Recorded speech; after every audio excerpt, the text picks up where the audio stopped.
Hello friends, मैं हूँ साक्षी। स्वागत है आपका अपने ही यूट्यूब चैनल अचीव एम में।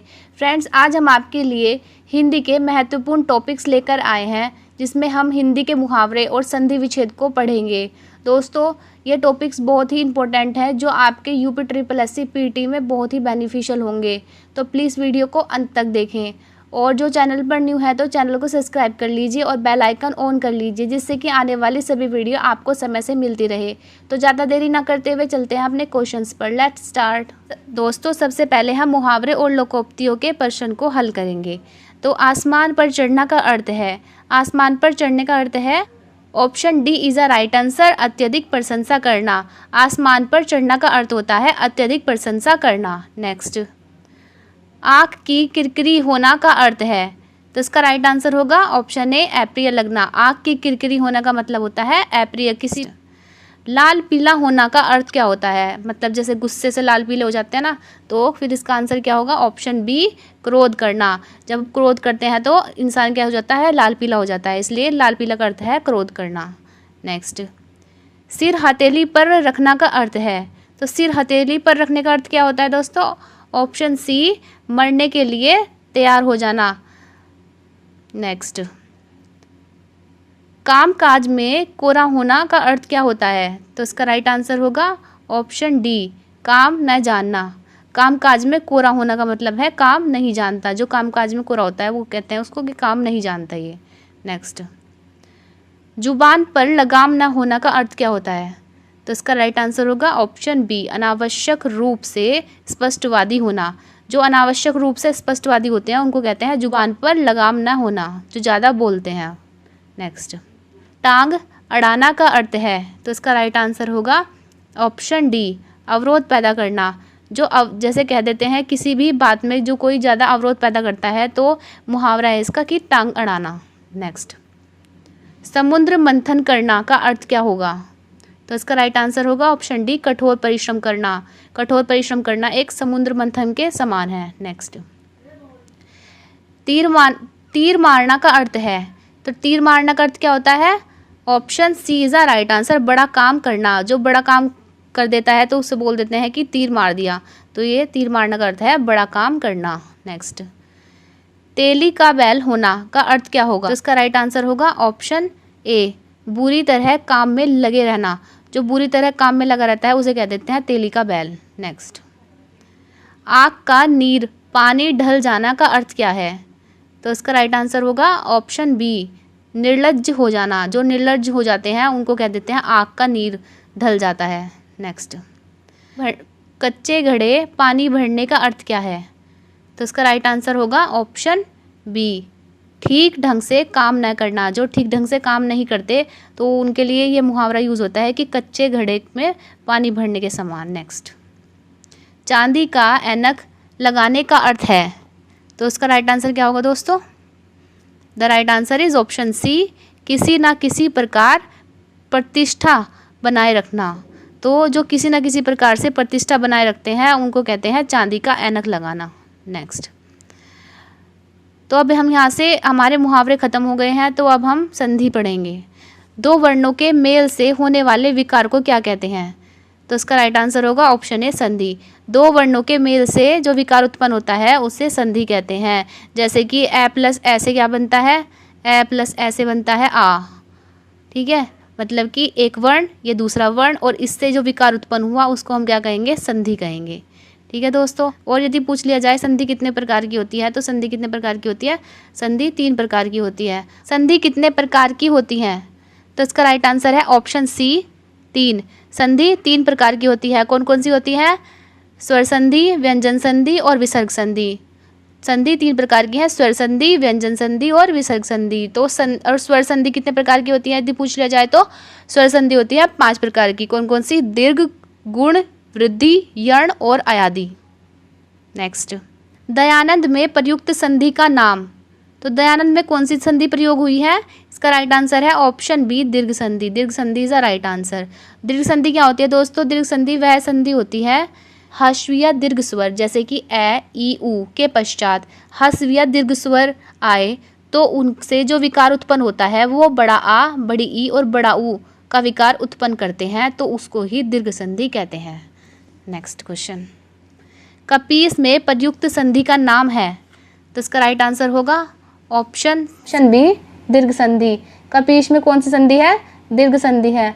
अभी मैंने बताया था आपको कि ह्रस्व या दीर्घ, ह्रस्व हो या दीर्घ हो और उसके साथ ह्रस्व और दीर्घ को ही मिला दिया जाए तो उसका राइट आंसर क्या बनता है? दीर्घ बनता है।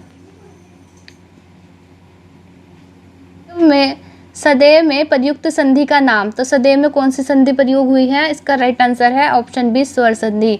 सदैव में स्वर संधि है। दोस्तों यहाँ पे अलग दिख रहा है, यहाँ पर बड़े ए की मात्रा आ रही है बीच में, तो इसका मतलब यह है स्वर संधि में ही आएगा। इनमें से कौन सा स्वर संधि का उदाहरण है? तो इसका राइट आंसर होगा ऑप्शन डी पवन। पवन जो है वो स्वर संधि का उदाहरण है। और यह स्वर संधि कौन सी है? यह स्वर संधि है अयादी स्वर संधि। नेक्स्ट, निम्नलिखित में से दीर्घ संधि युक्त पद कौन सा है? तो इसमें हमें क्या बताना है? दीर्घ संधि युक्त पद बताना है। तो महर्षि जो है उसमें दीर्घ संधि नहीं है, क्योंकि आप यहाँ पर देख रहे हो यहाँ पर कोई भी बड़ी मात्रा नहीं दिख रही। देवेंद्र है, देवेंद्र में भी कोई भी बड़ी मात्रा नहीं है, इसमें छोटे की मात्रा है। सूर्योदय में भी छोटे ओ की मात्रा है। और यहाँ पर देखिए यहाँ पे कौन सी मात्रा लगी है? बड़े आ की मात्रा लगी है। तो ये हमारा आंसर होगा option D is a right answer, देन्यारी। नेक्स्ट, पवित्र में प्रयुक्त संधि का नाम है, तो पवित्र में कौन सी संधि यूज हुई है दोस्तों? इसका राइट आंसर है ऑप्शन सी अयादी संधि। पवित्र में अयादी संधि का प्रयोग हुआ है। इत्यादि का संधि विच्छेद क्या होगा? तो इत्यादि का संधि विच्छेद क्या होता है? Option D is the right answer, इति प्लस आदि। दोस्तों यदि हम कभी भी कोई भी संधि विच्छेद करते हैं तो जो हमारा उपसर्ग होता है उसमें कभी भी बड़ी मात्रा नहीं आती। तो हमेशा यहाँ पर तो आपको देखनी है कि यहाँ पर छोटी मात्रा ही आएगी, ठीक है। और यहाँ पर आ की मात्रा आ रही है तो यहाँ पर आ लगेगा, ना कि या। नेक्स्ट, निरर्थक का सही संधि विच्छेद क्या होगा? तो निरर्थक का सही संधि विच्छेद क्या है दोस्तों? Option C is the right answer, निर विसर्ग प्लस अर्थक। यहाँ पर यह कौन सी संधि है? यह एक विसर्ग संधि है। नेक्स्ट, धरेश का सही संधि विच्छेद क्या होगा? तो इसका राइट आंसर होगा ऑप्शन सी, धरा प्लस ईश। धरेश का सही संधि विच्छेद है धरा प्लस ईश। और यह कौन सी संधि है? यह है गुण संधि। नेक्स्ट, निराशा का सही संधि विच्छेद क्या होगा? तो इसका राइट आंसर होगा ऑप्शन सी, नी विसर्ग प्लस आशा। यह कौन सी संधि है? यह एक विसर्ग संधि है। नेक्स्ट, महोषण का सही संधि विच्छेद क्या है? तो इसका राइट आंसर है ऑप्शन बी, महा प्लस उष्ण। महा प्लस उष्ण क्या है? महोषण का सही संधि विच्छेद है। और यह कौन सी संधि है? यह एक गुण संधि है। नेक्स्ट, आशीर्वाद शब्द का संधि विच्छेद क्या होगा? तो आशीर्वाद शब्द का सही संधि विच्छेद है ऑप्शन बी, आशीर प्लस वाद। आशीर प्लस वाद। और यह कौन सी संधि है? यह एक विसर्ग संधि है। नेक्स्ट, महेश का सही संधि विच्छेद क्या है? तो महेश का सही संधि विच्छेद है option B is the right answer, महा प्लस ईश। महा प्लस। और यह कौन सी संधि है? यह एक गुण संधि है। नेक्स्ट, सन्मति का सही संधि विच्छेद क्या है? तो इसका राइट आंसर होगा ऑप्शन डी, सत प्लस मति। सन्मति का सही संधि विच्छेद है सत प्लस मति। दोस्तों यहाँ पर हम तय ये ऐसे डिफाइन करेंगे, जैसे कि हमारा वर्ण होता है तय, थ, ध, ध और न। तो यहाँ पर आप देख रहे हो कि यहाँ पर वर्ण क्या है? ये पांचों वर्ण एक ही वर्ग के हैं। तो यहाँ पर हम जैसे यहाँ पर न आया, ये कौन सा पंचम वर्ण है? न। तो हम इसका प्रथम वर्ण लेंगे तय, ठीक है। और जैसे कि अगर यहाँ पर आता कै, तो कै के बाद क्या होता है? कै, ख, ग, घ और अण। तो फिर यहाँ पर अगर अण आता तो फिर यहाँ पर हम कौन सा वर्ण लेते? कै वर्ण लेते, ठीक है दोस्तों।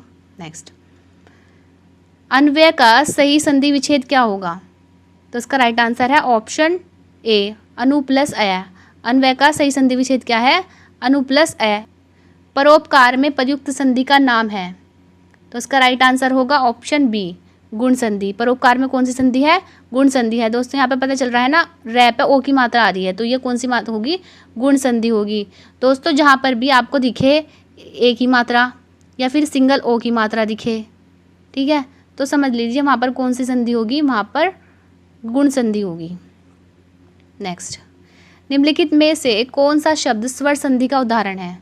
तो इसका राइट आंसर है ऑप्शन डी, मनयंत्र। मनयंत्र जो है वो स्वर संधि का उदाहरण है।